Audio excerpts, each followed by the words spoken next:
Hello everyone, this is Saurabh Sharma. Let's start with the current affairs of 6th January 2022. In this video, we will be talking about certain important aspects. It was there in the news. First, about this is vigilant citizen. It is more or less a kind of a topic where you can take this reference in the governance part and some reference in the asset areas, and some applications can also be used for the paper 4. That means ethics, aptitude and integrity, because direct question from this area is not about to come, but yes, People's Representatives Act is finding a mention in the syllabus for paper 2, so it is important that from this area applications can also be used in that section. Now let's see what is this vigilant citizen C-Vigil app, which is actually dedicated to the elections this time. The Chief Election Commissioner, while reviewing the poll preparedness for the forthcoming assembly elections in Manipur, elaborated on ECI's C-Vigil app mechanism for registering complaints for prompt redressal of MCC violations, as also the toll-free number is 1950. So what is this? The Election Commission has launched a mobile app called C-Vigil for citizens to report any violations of the Model Code of Conduct and expenditure violations from the date of notifications for by-elections, assembly, parliamentary elections. Remember, these three elections are conducted by Election Commission of India, whereas State Election Commission is only conducts elections for local bodies. ECI also conducts elections for president, vice president of the country. Now, C-Vigil stands for Vigilant Citizen and emphasizes the proactive and responsible role citizens can play in conduct of free and fair elections. That means here the inclusivity or inclusiveness in decision making is ensured by role of technology in governance. Now, the app could be installed and used on any Android, Jelly Bean and above phone equipped with a camera, good internet connection and GPS access. General formalities. By using this app, citizen can immediately report on incidents of misconduct within minutes of having witnessed them and without having to rush to the office of the returning officer to lodge a complaint. That means this app will actually delete or will actually bring down the incidents of face-to-face interactions with those in power, because this has been a major outcome of many studies, reports and many debates and discussion, that wherever the face-to-face contact is there and public officers are meeting with the general public, the chances of corruptions are very rampant.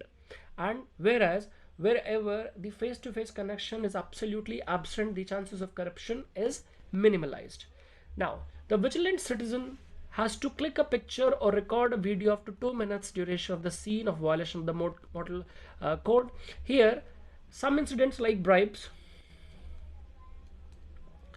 liquor or cash distribution, booth capturing, some sort of violence and other illicit activities can be recorded, and these are the areas where this app is generally dedicated to, because most of the time we have seen that during the elections such sort or such natured incidents generally take place. The photo or video is to be uploaded, and geographical information system, the GPS, it is connected and it will take the coordinates, and that's how the accurate information can be passed on. A citizen can report many incidents in this manner and will get a unique ID for each report for follow-up updates.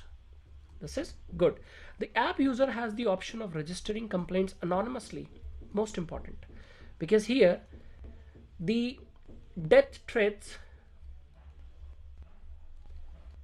because as we have seen in the cases of RTI, here the The person who is seeking information gives us details, and here the people seeking information under this RTI Act becomes vulnerable to retaliation, sometimes violence, attacks, and whatnot. The app has inbuilt features to prevent its misuse. Some of the important features are: CVGIL application will be usable only within geographical boundary of states whereas elections are being held. That means it is GI tagged.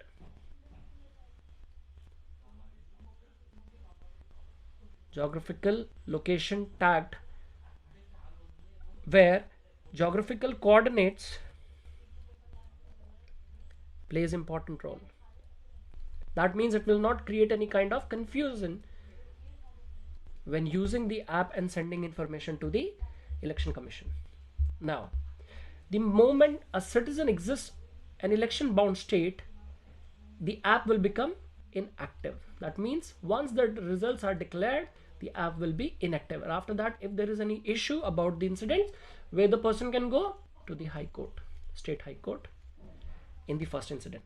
The uniqueness of the app is that it only allows live photo, video with auto location capture from within the app to ensure digital evidence for flying squads to act upon a time-bound manner. The CVGIL user will get 5 minutes to report an incident after having clicked a picture or a video.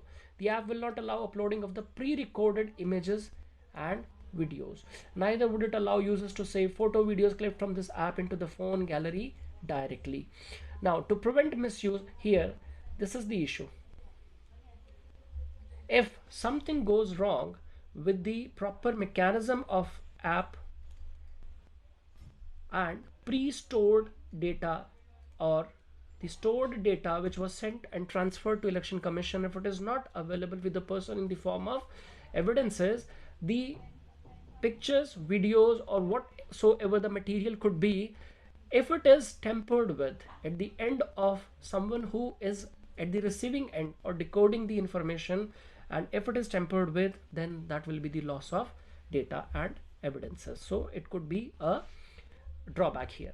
To prevent misuse of the system and to avoid repetitive complaints from the same spot, the system forces time delay of 5 minutes between successive complaints by the same person.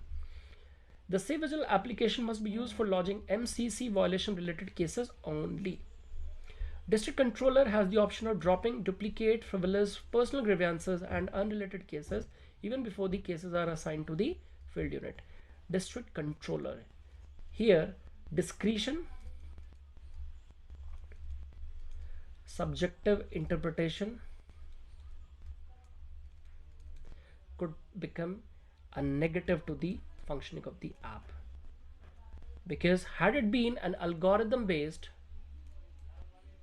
incident and somebody at the other end is definitely seeing and reading the complaint, then it is their prerogative to decide whether the complaint was genuine, fake, fabricated, or frivolous. In this manner, if a physical human element is involving at the stage of deciding whether the complaint should be taken seriously or not, that will create a negative loophole here in this matter. Now, this was about the app here in this section, but let's take a look what is MCC. MCC, that is Model Code of Conduct. It is generally implemented by Election Commission of India. It is automatically implemented at the time of election dates announced till the results are declared. Till the results are declared. Within this time, no new laws, acts could be passed.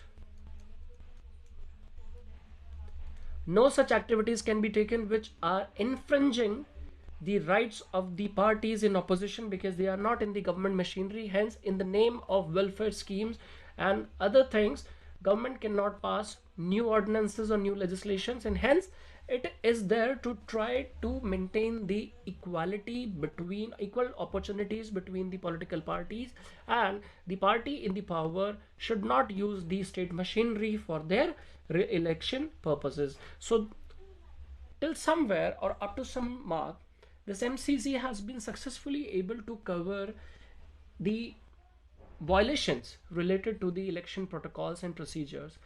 If the MCC is working well, that is basically a check and balance by the Election Commission of India, which is an independent body who is looking after the fair and whose main objective is to bring in the procedures, the environment and atmosphere where the free, fair and balanced and neutral elections can be conducted. So this was all about this Vigilant Citizen C-Vigil app, and this article was given in the PIB.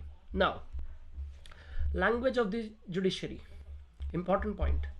Here something you can see about the analysis part, and for your paper 2, governance, role of judiciary, issues of judiciary, and how judiciary has been playing crucial role in the governance decisions and bringing the justice to the people. This is, here we will see that how this language thing can be taken into consideration.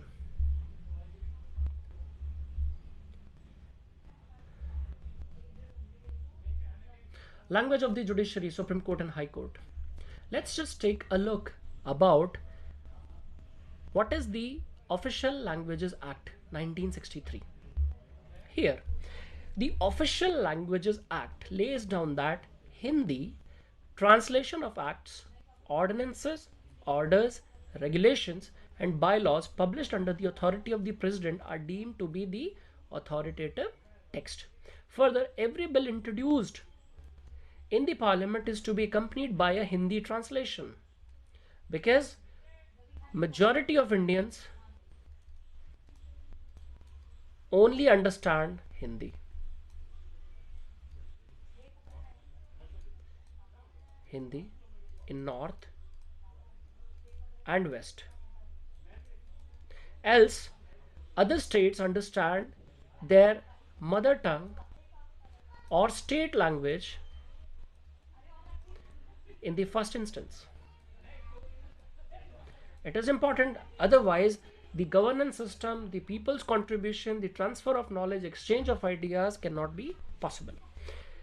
Hindi translation. Now, similarly, there is to be a Hindi translation of state acts or ordinances in certain cases where the mother tongue or vernacular languages have been used. Now, the act also enables the governor of a state, important point, governor of a state with the previous consent of the president, because governor exercise the state powers and authorities in the name of president to authorize the use of Hindi or any other official language of the state for judgments, decrees means awards, and orders passed by the High Court of the state, but they should be accompanied by an English translation. Governor can actually do that. So here the twisting statement could be only president can do that, only. That will be wrong. Now, this is important for PT.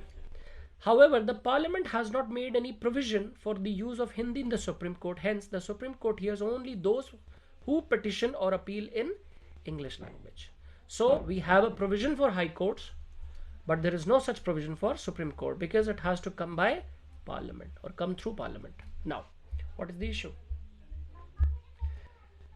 Dear friends, just understand the context. What is the context?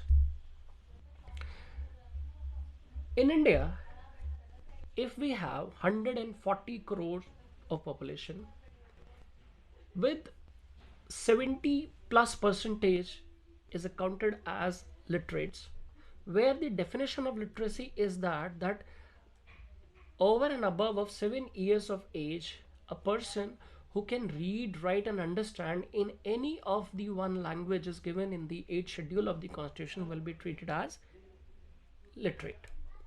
Here, literacy means that anyone who can read, write and understand. that doesn't mean that he can have a rational understanding and he can actually connect the logics. It doesn't mean that the person should have passed the class 10th as bare minimum uh, degree criteria or certificate of education criteria or not.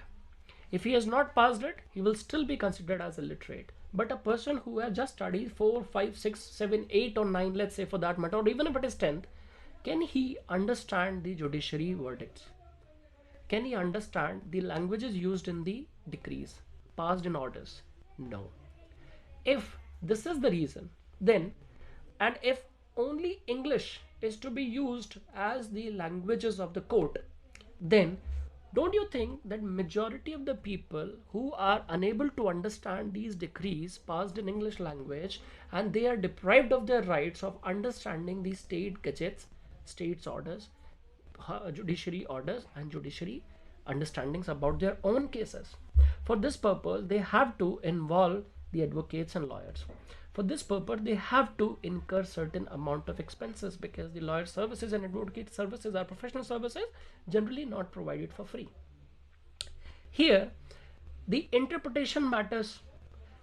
For example, due to any kind of negative approach while not understanding that the person who is actually decoding the orders or translating the orders are actually telling the right information or not. So many things here in the laxed judicial system of the country, that the poor people, those who only understand the vulnerable languages, are unable to understand what judiciary has said, even it is related to their cases only. Forget about the general cases who are coming into media, right? Now, if in this context, if judiciary says that a division of the Gujarat High Court has asked a journalist facing contempt of court proceedings to speak only in English, as that was the language of the higher judiciary. This is a colonial legacy, my friends. Britishers made this rule, this law, that only English will be used. In China, Chinese is used. In Switzerland, either French is used, Spanish is used, other than English. In Germany, German is used.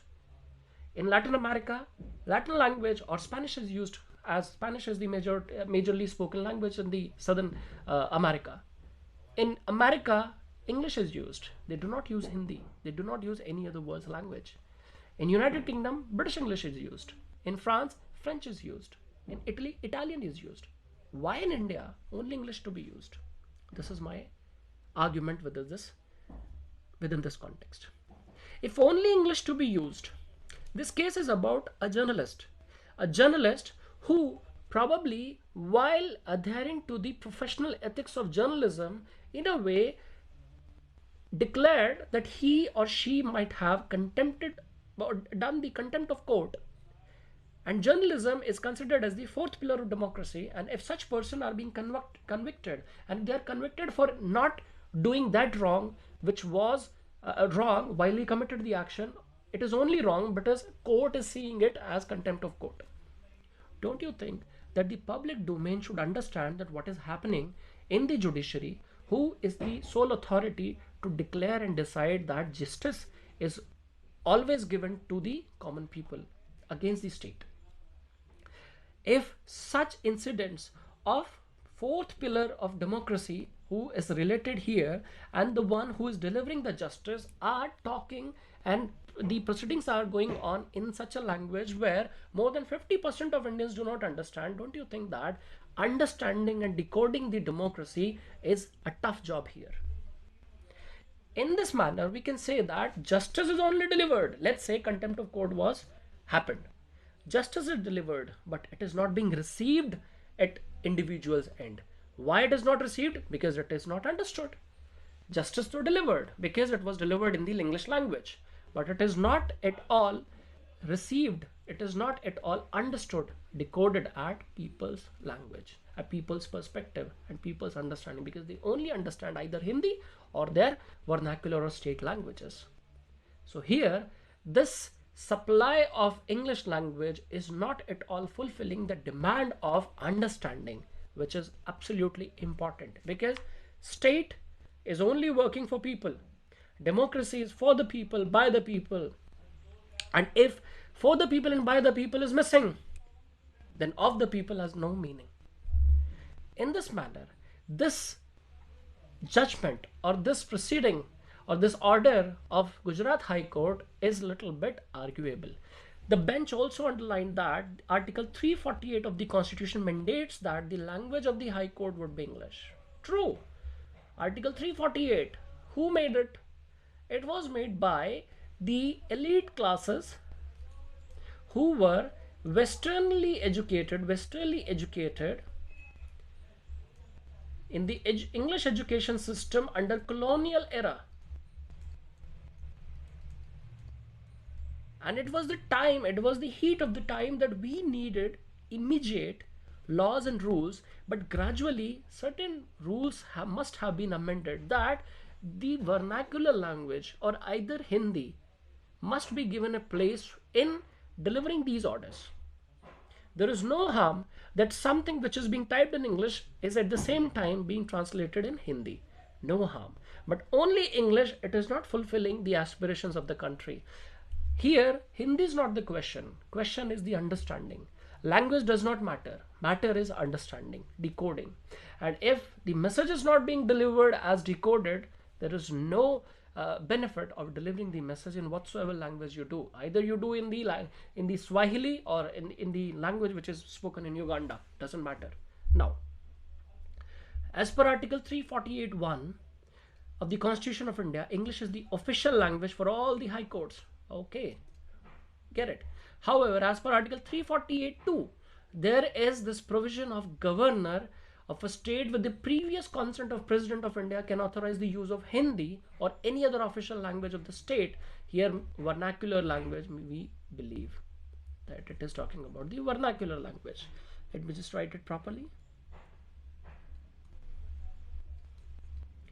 State proceedings before its High Court. So High Courts coming under states where supreme authority is governor ruling in the name of president.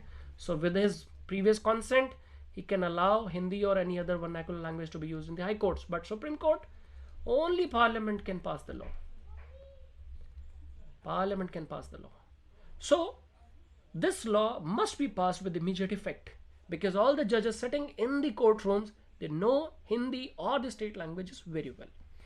Now, this provision is not applicable with respect to the judgments, decree and order passed by the high courts. Here simultaneously can be used. That at least simultaneously Hindi or vernacular language or native language of the state will be used. In other words, the judgment, decrees and orders in the High Court must continue to be in English only until Parliament otherwise provides. This provision is only for governor. And if Parliament authorizes it, then governor doesn't have to do anything. It will automatically be followed as due process of law. The constitutional provisions dealing with the languages of the court and legislations are follows. Until Parliament provides. Until means by the time it is not done at the end of Parliament, the following are to be in the English language only. And what are that? All proceedings in the Supreme Court and every High Court.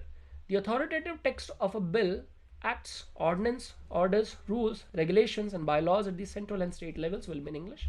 Similarly, a state legislature can prescribe the use of any language other than English with respect to bills, acts, ordinances, but a translation of the same in the English language is to be published. That means here simultaneous use of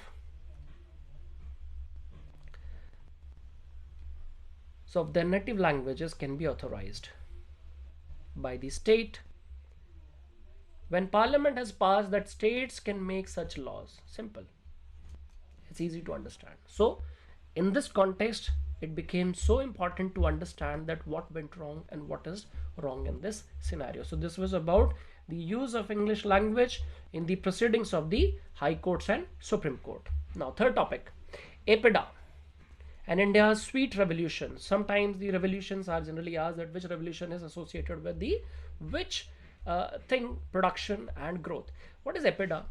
APIDA is a statutory body, that means created by an act of Parliament, established under the Ministry of Commerce and Industry. Ministry is important here, to promote agricultural and processed food products exports, not raw It is the processed food only, not raw. The authority replaced the PFEPC, that is Processed Food Export and Promotion Council. Right? Now,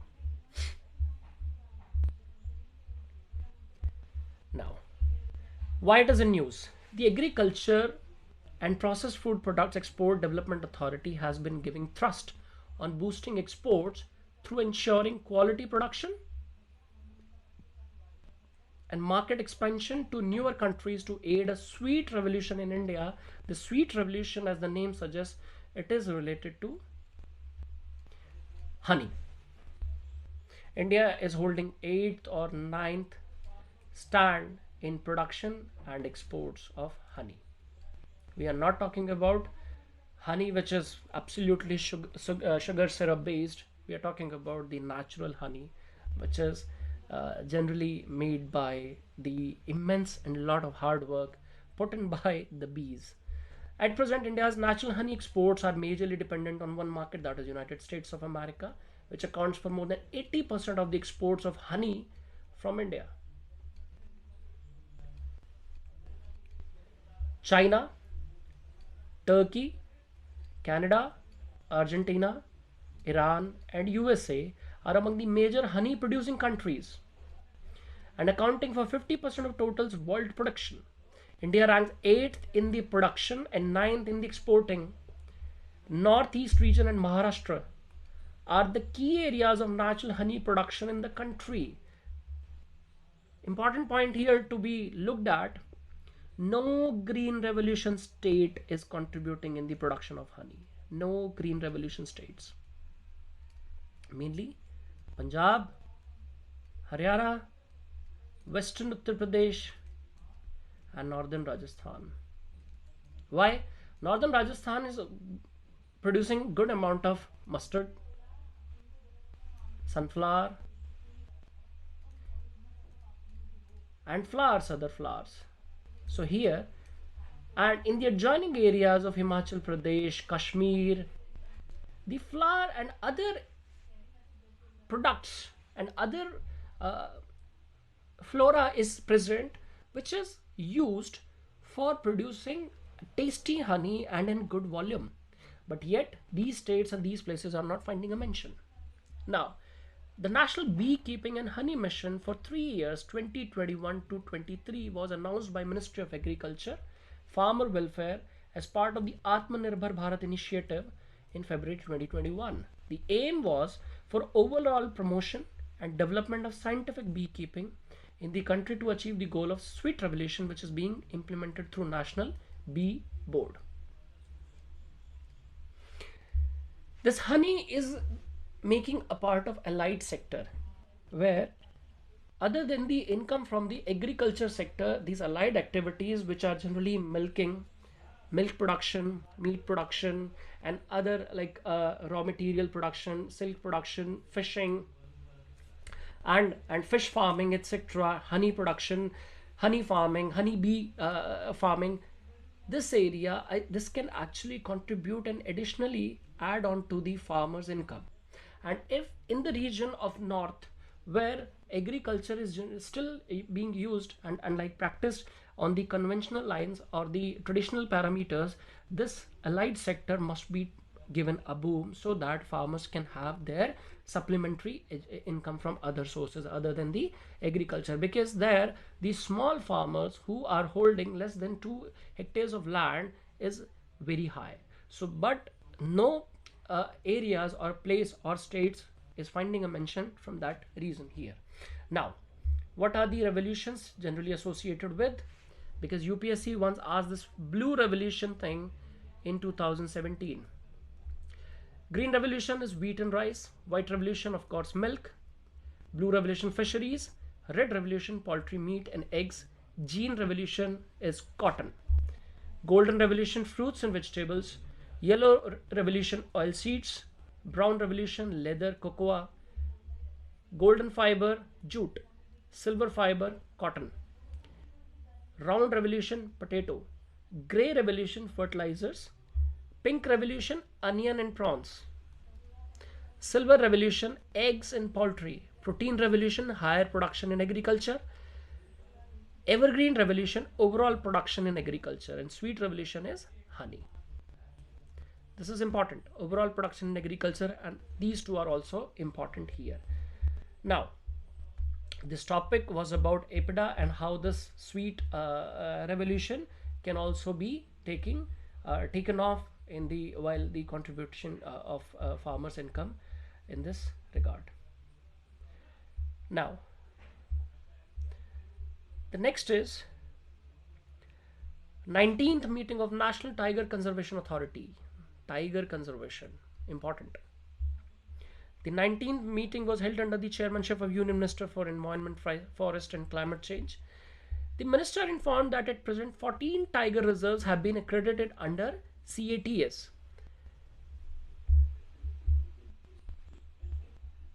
At the meeting, the Environment Minister unveiled the action plan for introduction of cheetah in India. Cheetah is being introduced in India because it was extinct from India a long back. During the time of independence, actually, or somewhere near to that, it was extinct. Now it is found in the Serengeti and Masai Mara region and the big game areas in African continent.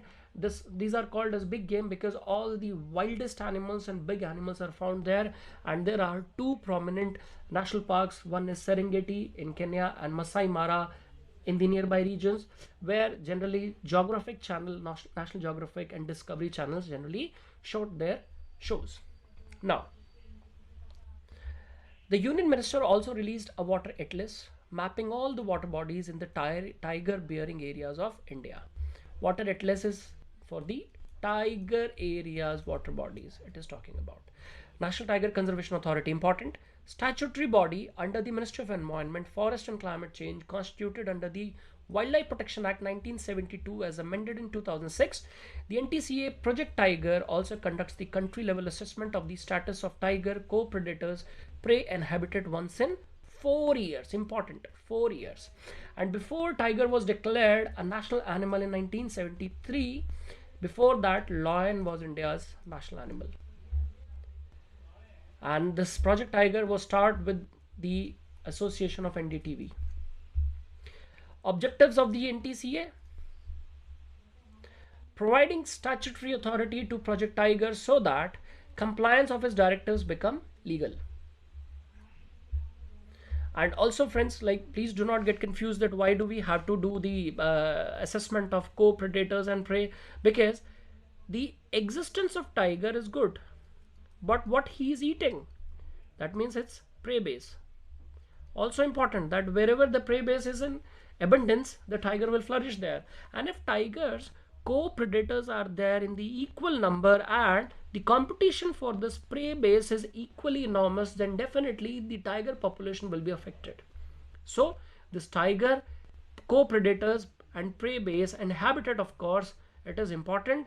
And if there is a misbalance between the tigers and co-predators, generally tigers are shifted or co-predators are shifted, or new or more prey base is introduced or it is widened. Now, fostering accountability of center state in management of tiger reserves, some important areas where NTCA generally takes an overlook. Providing of an oversight by Parliament, addressing livelihood interests of local people in areas surrounding tiger areas, because local people who are living in the areas of tiger zones or tiger areas are generally helping and contributing in the conservation of this unique animal. Power and functions of NTCA: the chairman is, of course, Prime Minister. Always remember. To approve the